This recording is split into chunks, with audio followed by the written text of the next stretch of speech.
नमस्कार दोस्तों, study group प्रभ चौहान यूट्यूब चैनल में आप सभी का पुनः एक बार हार्दिक अभिनंदन। हमारी कल की तरह ही आज भी उपपद जो विभक्ति है उसके ऊपर क्लास रहेगी। हमने कल भी उपपद विभक्तियों के बारे में देखा था। उपपद विभक्तियों कहते किसे हैं, तो उसके बारे में हमने देखा कि कुछ शब्दों के योग में जो विभक्तियां प्रयुक्त होती हैं उसे हम उपपद विभक्तियां कहते हैं। और उसके अंतर्गत हमने प्रथमा, द्वितीय, तृतीय तक देख ली थी। उसके बाद में आगे का है वो उसको देखते हैं। देखो, एक शब्द मिलता है अल्लम। क्या मिलता है? अल्लम शब्द मिलता है। अगर इसका अर्थ क्या है? निषेध है। क्या है? निषेध यानी मना करना अर्थ है। निषेध यानी मना करना अर्थ है। मना करना अर्थ है तो क्या है? अर्थ में तृतीय विभक्ति होती है। ध्यान रखना, क्या होती है? तृतीय विभक्ति होती है। ये नियम है। अल्लम शब्द के योग में अल्लम शब्द का जब अर्थ निषेध या मना करना है तो वहां पर तृतीय विभक्ति होगी। इसका उदाहरण जैसे अपन कह सकते हैं, कह देते हैं ना, मत हंसो, मत शोर मचाओ, ऐसा मत करो, ये मत करो। ठीक है, उसके लिए जैसे अल्लम ज्यादा मत हंसो, अल्लम हसी तेन, अल्लम हसी तेन, ज्यादा मत हंसो, हंसो मत, या शोर मत करो। अल्लम अल्लम कोलाहलेन, कोलाहलेन, कोलाहलेन, कोलाहल का मतलब होता है शोर करना, तो कोलाहलेन। इसी प्रकार से लड़ाई मत करो, अल्लम विवादेन, अल्लम विवादेन। ठीक है, आपको क्या है वो अंडरलाइन करके दे देगा। हसीतेन जो है इसके अंदर कौन सी विभक्ति हुई है और होने का कारण क्या है, तो आप कहोगे हसीतेन जो पद है तृतीय विभक्ति भवति कारणम अल्लम शब्द योगे तृतीय विभक्ति भवति, तृतीय विभक्ति होती है। यानी हिंदी में बताऊं तो आप कहोगे क्या है, हसीतेन जो शब्द है इसके अंदर तृतीय विभक्ति हुई और कारण क्या था कि अल्लम शब्द के योग के अंदर तृतीय विभक्ति होती है। ठीक है, इसके बाद में आगे देखो, अगर अल्लम शब्द का ही अर्थ, अल्लम शब्द का अर्थ, अल्लम जो शब्द है इसका अर्थ अगर क्या है, पर्याप्त अर्थ आए, क्या है, पर्याप्त अर्थ में हो। क्या अल्लम शब्द जो है वो अगर पर्याप्त अर्थ में है तो उसमें चतुर्थी विभक्ति होगी। उसमें कौन सी होगी? चतुर्थी विभक्ति होगी। इस चीज के बारे में ध्यान रखना है। अगर क्या है, अल्लम शब्द का अर्थ निषेध या मना करना है तो वहां पे तृतीय विभक्ति होती है, जबकि अल्लम शब्द का अर्थ पर्याप्त अर्थ है तो वहां पे हम क्या है, चतुर्थी विभक्ति करते हैं। तो इसके उदाहरण को हम देख सकते हैं। जैसे कह सकते हैं, दैत्यों के लिए दैत्येभ्यो, दैत्येभ्यो हरि अल्लम, यानी क्या, दैत्यों के लिए विष्णु भगवान जो है वो बहुत पर्याप्त हैं। ठीक है, क्या है? विष्णु भगवान ही पर्याप्त है। जैसे कह देते हैं ना, पहलवान के लिए पहलवान ही काफी है, तो मल्लह मलाय, मल्लह मल्लह मलाय, मल्लह मलाय अल्लम, यानी क्या, पहलवान के लिए पहलवान ही काफी है, यानी पर्याप्त है। कह देते ना, भोजन, इतना भोजन पर्याप्त है अल्लम, तो इस प्रकार से भोजनाय अल्लम हो जाएगा। तो इस प्रकार से हमें इस अल्लम के उदाहरण आ सकते हैं। आगे हम वो आगे देखते हैं। चतुर्थी विभक्ति का एक अल्लम शब्द ले लिया हमने। इसके अलावा देखो चतुर्थी विभक्ति किन किन शब्दों के योग में और होती है उपपद विभक्तियों के अंतर्गत देखो। तो इसके अंदर शब्द मिलता है नमः। नमः का अर्थ होता है, आप सभी जानते हो, नमस्कार करना। फिर आता है स्वस्ति, स्वस्ति का होता है कल्याण, कल्याण। और उसके बाद में आता है स्वाहा, स्वाहा का अर्थ होता है आहुति। फिर उसके बाद में आता है स्वदा, स्वदा या वसट। इनका अर्थ होता है हवि का दान, हवि का दान, यानी क्या है, जो यज्ञ है, यज्ञ के अंदर दान वगैरह करना। ठीक है, उसके लिए। तो अब इनके उदाहरणों को देखते हैं। नमः, स्वस्ति, नमः का नमस्कार है, स्वस्ति का कल्याण है, स्वाहा का आहुति है, स्वदा का, और वसट का अर्थ क्या होता है, हवि का दान। तो इन शब्दों के योग में, इन शब्दों के योग में कौन सी विभक्ति हो जाती है? इन शब्दों के योग में चतुर्थी विभक्ति हो जाती है। क्या हो जाती है? चतुर्थी विभक्ति, चतुर्थी विभक्ति हो जाती है। ठीक है, अब देखो इन शब्दों के योग में क्या हो जाएगी? चतुर्थी विभक्ति हो जाएगी। उदाहरण हम देखते हैं एक करके। तो देखो, आपने पढ़ा है जैसे गुरुवे नमः कहते हैं, गुरुवे नमः। ठीक है, गुरु को नमस्कार। ओम नमः शिवाय, शिवाय नमः, शिवाय नमः, शिवाय नमः, गणेशाय नमः। बहुत से उदाहरण आ सकते हैं, गणेशाय नमः। ठीक है, इसी प्रकार से स्वस्ति के लिए, स्वस्ति का अर्थ क्या है? कल्याण। कल्याण है तो क्या है? गणेशाय, गणेशाय, गणेशाय स्वस्ति, यानी क्या है? गणेश भगवान का कल्याण करते हैं तो स्वस्ति, गणेशाय स्वस्ति। इसी प्रकार से स्वाहा यानी आहुति के लिए, तो आहुति के लिए कह सकते हैं, जिसे हमने कह दिया अग्नि, अग्नि स्वाहा, अग्नि स्वाहा, अग्नि, अग्नि को आहुति, अग्नि को आहुति देती, अग्नि स्वाहा। इसी प्रकार से यहाँ पे यानी कहने का मतलब है गुरुवे है, शिवाय है, गणेशाय है, गणेशाय है, अग्नि है, तो यहाँ पे क्या है? चतुर्थी विभक्ति हो रही है। कैसे? रामाय होता है चतुर्थी विभक्ति के अंदर बनता है, वैसे शिवाय, गणेशाय और गुरुवे का गुरु है, उकारांत है तो उकारांत का रूप में क्या है? चतुर्थी विभक्ति के अंदर गुरुवे बनता है, तो इसलिए क्या है? हमने गुरुवे लगाए यहाँ पे। अग्नि स्वाहा, स्वाहा तो क्या होगी? अग्नि शब्द के अंदर अग्नि बनेगा। ठीक है, चतुर्थी विभक्ति के एक वचन में। इसी प्रकार से उदाहरण देख सकते हो, स्वदा वसट के लिए देख सकते हो, पितृव्यय, पितृव्यय, पितृव्यय वसट, पितृव्यय स्वदा, पितर जो होते हैं उनके लिए क्या है? हवि का दान करना। ठीक है, और इसी प्रकार से सूर्याय, सूर्याय वसट, सूर्य को भी क्या है? हवि का दान। तो इस प्रकार से क्या है? आप कह सकते हो, इनमें रेखांकित पद देकर के पूछे तो आप कह सकते हो कि इनमें क्या है? चतुर्थी विभक्ति हुई है। होने का कारण क्या है? कि इनमें क्या है? नमः, स्वस्ति, स्वाहा, स्वदा, वसट, इन शब्दों के योग में चतुर्थी विभक्ति होती है। इसके अलावा आगे देखते हैं कौन कौन से शब्द है जिसमें चतुर्थी विभक्ति और होती है, तो उन शब्दों के योग में देखते हैं। ठीक है,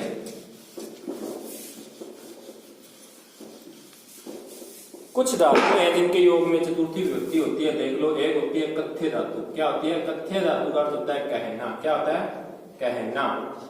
और उसके अलावा निवेद, निवेद्य धातु कौन से है? निवेद्य, निवेद्य का अर्थ होता है निवेदन करना, निवेदन करना। और एक धातु का है उपदेश, उपदेश धातु। क्या है? उपदेश धातु का अर्थ होता है उपदेश देना, उपदेश देना। तो इन धातुओं के योग में, इन धातुओं के ये नियम, ये ध्यान रखना है इसका, चतुर्थी विभक्ति का। इन धातुओं के योग में क्या हो जाती है? योग में चतुर्थी विभक्ति, चतुर्थी विभक्ति होती है, चतुर्थी विभक्ति होती है। इसके शब्दों को देखते हैं, हम बना के देखेंगे, उदाहरण देखेंगे। जैसे कह देते हैं कथ्य, कथ्य यानी क्या बनेगा? जैसे कह दिया पिता पुत्राय कथ्यति, पिता पुत्राय कथ्यति, पिता जो है वो पुत्र को कहते हैं बेटा पढ़ ले, पढ़ने का टाइम है, तो पिता पुत्राय कथ्यति। कथ्य के कारण क्या हो गई? यहाँ पे आप कह सकते हो, यानी पुत्राय शब्द में पूछे कौन सी व्यक्ति है तो आप बताओगे चतुर्थी विभक्ति है। कारण क्या है? क्योंकि यहाँ पे कथ्य धातु के योग में चतुर्थी विभक्ति होती है। इसी प्रकार से उदाहरण आप देख सकते हो निवेद्य का, निवेद्य कहते हैं जैसे शिष्य है, शिष्य। अब यहाँ पे जैसे अंडरलाइन करके मैं पूछ लेता हूँ, गुरु शब्द दे दिया मैंने, यहाँ क्या लिख दिया? गुरु, गुरु के बाद में निवेद्य दी, यानी क्या है? गुरु से निवेदन करता है। क्या करता है? गुरु से, शिष्य गुरु से निवेदन करता है। तो यहाँ पे क्या आएगा? गुरु शब्द का चतुर्थी का एक रूप क्या होगा? चतुर्थी का मैंने पहले बनाया था, तो चतुर्थी का एक वचन का रूप हमने गुरुवे नमः बनाया, तो गुरुवे हो जाएगा। क्या हो जाएगा? गुरुवे, यानी क्या है? शिष्य गुरुवे निवेद्यति, गुरु से निवेदन क्या करता है? निवेदन करता है। ठीक है, आगे देखो, फिर आगे कह रहे हैं जैसे दुर्जन, साधु, साधु यानी जो सज्जन, साधु जो होते हैं वो सज्जन के लिए उपदेश देते हैं। सज्जनाय उपदिश्यति, सज्जनाय उपदिश्यति, उपदेश देते हैं। तो यहाँ भी सज्जन जो हो जाएगा, इस पद में क्या हो जाएगा? चतुर्थी विभक्ति हो जाती है। उपदिश्यति क्या है? उपदेश, उपदेश धातु में चतुर्थी विभक्ति होती है। आगे हम उदाहरणों को देखते हैं। पंचमी विभक्ति के अंदर कुछ शब्द हैं, उनके योग में पंचमी विभक्ति होती है। तो देखते हैं उनको कौन कौन से हैं।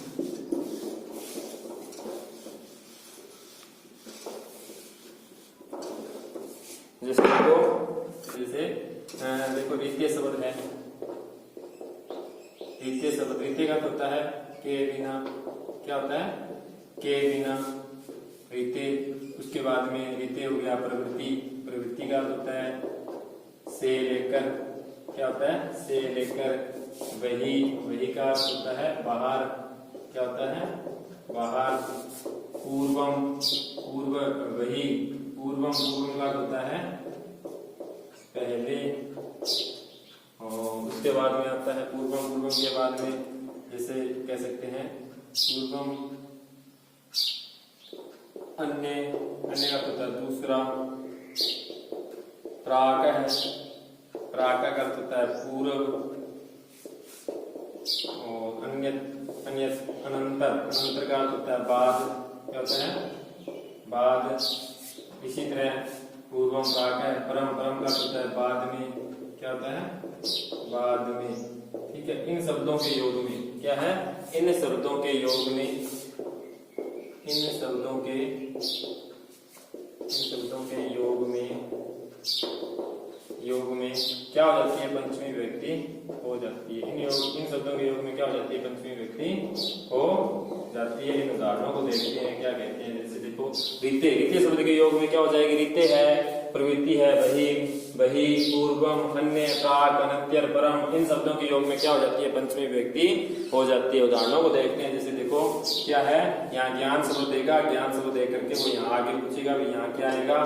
ठीक है, इस प्रकार से छोटी क्लासों में क्वेश्चन पूछे जाते हैं। ज्ञान, रीते, रीते, मुक्ति नास्ति, ज्ञान के बिना मुक्ति नास्ति, मुक्ति नहीं है, ज्ञान के बिना मुक्ति नहीं होती। तो यहाँ क्या आ जाएगा ज्ञानात, यानी क्या है रीते कारण क्या है, ज्ञान शब्द में पंचमी व्यक्ति हो जाती है। तो ज्ञानात रीते मुक्ति नास्ति, ज्ञान के बिना मुक्ति नहीं है।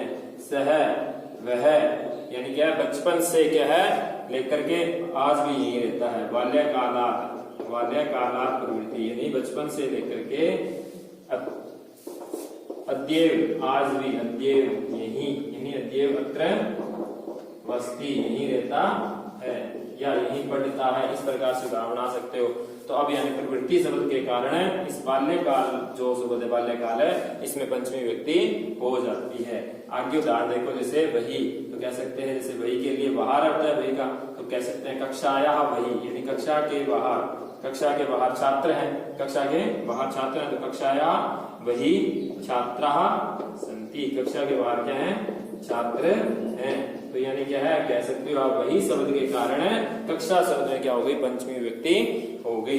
इसी प्रकार से आप बना सकते हो। जैसे आया पूर्वम, पूर्वम का अर्थ क्या है, जैसे विद्यालय गमनात्, यानी क्या विद्यालय जाने से पहले, विद्यालय गमनात् यानी विद्यालय जाने से पहले, गमनात् पूर्वम, विद्यालय गमनात् पूर्वम, गृह कार्यम कुरु, गृह कार्य करो, यानी क्या विद्यालय जाने से पहले आपका क्या होना चाहिए गृह कार्य होना पूरा होना चाहिए, गृह कार्य करो। विद्यालय गमनात्, विद्यालय जाने से पूर्व गृह कार्य करो, यानी क्या गमनात् में क्या हो गई पंचमी विभक्ति हो गई। क्यों हुई, क्योंकि पूर्वम शब्द के कारण। उसी प्रकार से आप अन्य उदाहरण बना सकते हो। जैसे पूर्वम हो गया, पूर्वम के बाद में से प्राकय ले लो, प्राकय जैसे कह सकते हैं नगर के पूर्व की ओर,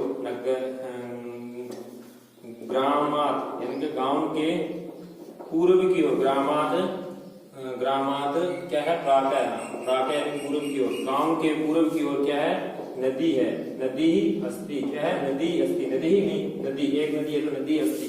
ग्रामात प्राक नदी अस्ति, तो प्राक शब्द के कारण ग्रामात में क्या हो गई पंचमी व्यक्ति हो गई। अन्य, अन्य देखो रामात, अन्य, रामात अन्य, इसका उदाहरण दे सकते हो रामात अन्य, अयम के आगच्छति, यानी क्या राम के बाद में यह कौन आ रहा है, कह देते हैं राम के बाद में यह कौन आ रहा है, यानी दूसरा कौन आ रहा है। तो अन्य शब्द के कारण क्या है रामात शब्द है, इसके अंदर क्या हो गई पंचमी व्यक्ति हो गई। रामात शब्द है, इसके अंदर क्या हो गई पंचमी व्यक्ति हो गई। क्यों हुई, क्यों अन्य शब्द के कारण हुई। ठीक है, इसी प्रकार से आप कह सकते हो, अन्य उदाहरण दे सकते हैं अनंतरम, अनंतरम का जैसे कह देते हैं जसवंत है, जसवंत है, जसवंत है, पठनात्, पढ़ने से बाद में पठनात्, अनंतरम, अनंतरम, अनंतरम गृह कार्यम, गृह कार्यम करोति, गृह कार्य करता है। पढ़ने के बाद में क्या करता है वो अपना गृह कार्य करता है। जसवंत पठनात् अनंतरम गृह कार्यम करोति। आगे रह गया एक परम। परम का अर्थ देखते हैं, परम का उदाहरण देखते हैं।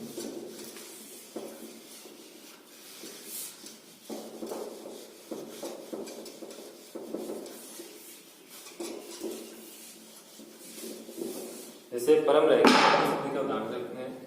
परम, परम का अर्थ क्या बताया मैंने? बाद में। जैसे इसका उदाहरण जैसे राम है, राम के बाद में श्याम है, राम के बाद में श्याम है, तो रामात परम श्यामम श्यामः, यानी रामात परम श्याम अस्ति। राम के बाद में क्या है? श्याम है। तो परम शब्द के कारण रामात में क्या हो गई? पंचमी व्यक्ति हो गई। देखो कुछ अन्य शब्द हैं, उन शब्दों के योग के अंदर हमें षष्ठी व्यक्ति दिखाई देती है कुछ शब्दों के योग में, तो उन शब्दों को देखते हैं। जैसे देखो कौन कौन से शब्द है वो जिनमें षष्ठी व्यक्ति होती है। तो अधः शब्द के योग में क्या हो जाएगी? षष्ठी व्यक्ति होगी। इसका अर्थ होता है नीचे। क्या होता है? नीचे।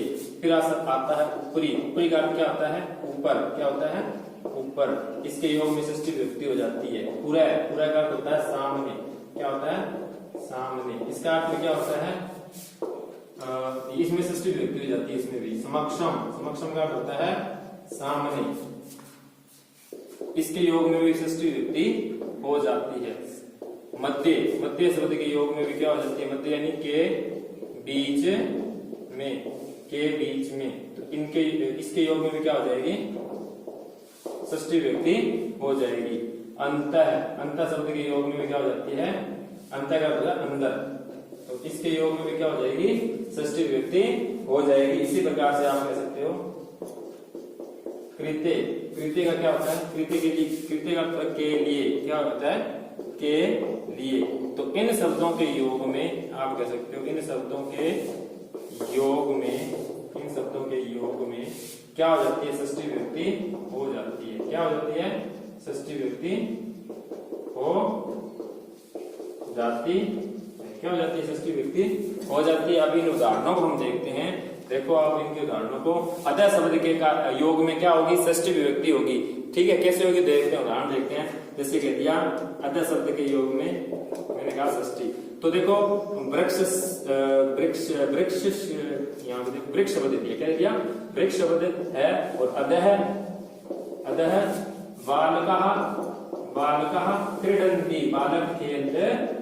पेड़ के नीचे क्या है? बालक खेलते हैं। पेड़ के नीचे। तो अधः का अर्थ के कारण क्या है? वृक्ष शब्द में क्या हो जाएगी? षष्ठी विभक्ति हो जाएगी। तो वृक्षस्य, वृक्षस्य है, अधः बालका क्रीडन्ति, यानी क्या? बालक जो है वो क्या है? वृक्ष के नीचे खेल रहे हैं। षष्ठी विभक्ति हो जाएगी। इसी प्रकार से ऊपरी, ऊपरी के लिए बना सकते हो।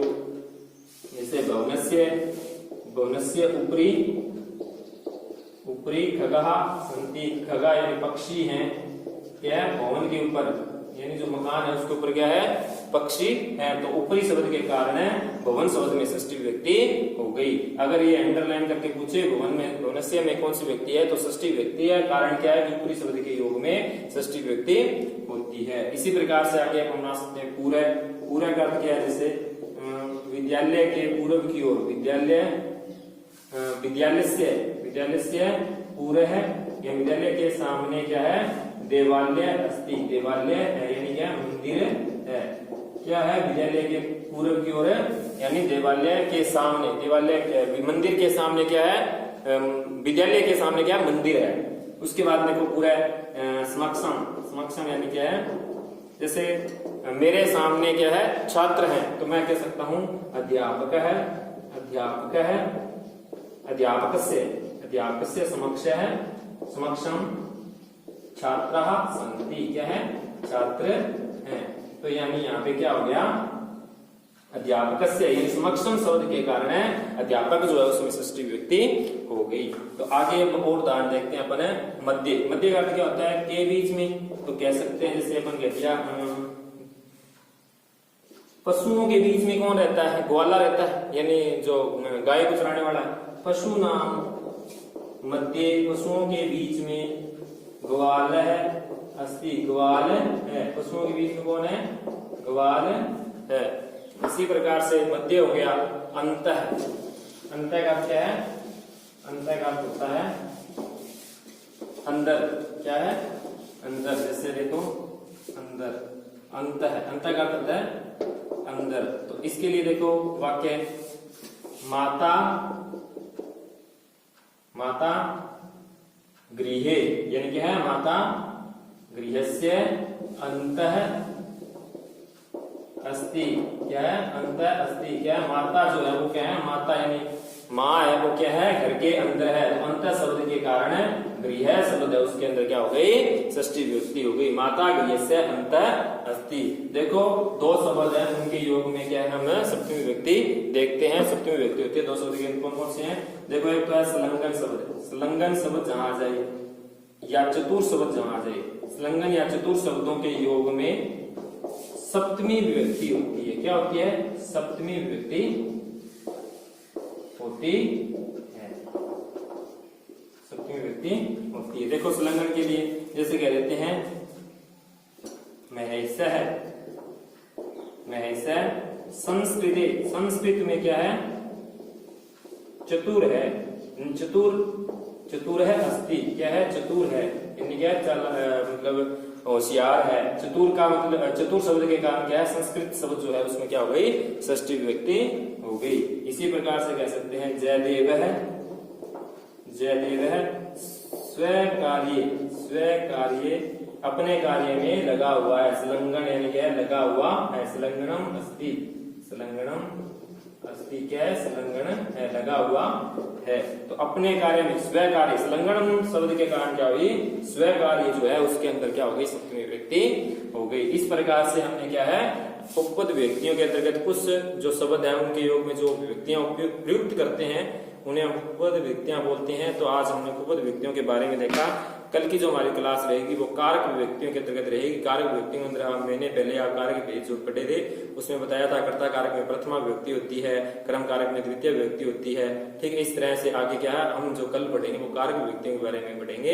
हंसते रहिए, मुस्कुराते रहिए, लॉकडाउन के नियमों का पालन कीजिए, घर पर रहे, सुरक्षित रहे, नारी का सम्मान कीजिए, बड़ों को आदर दीजिए। जय हिंद।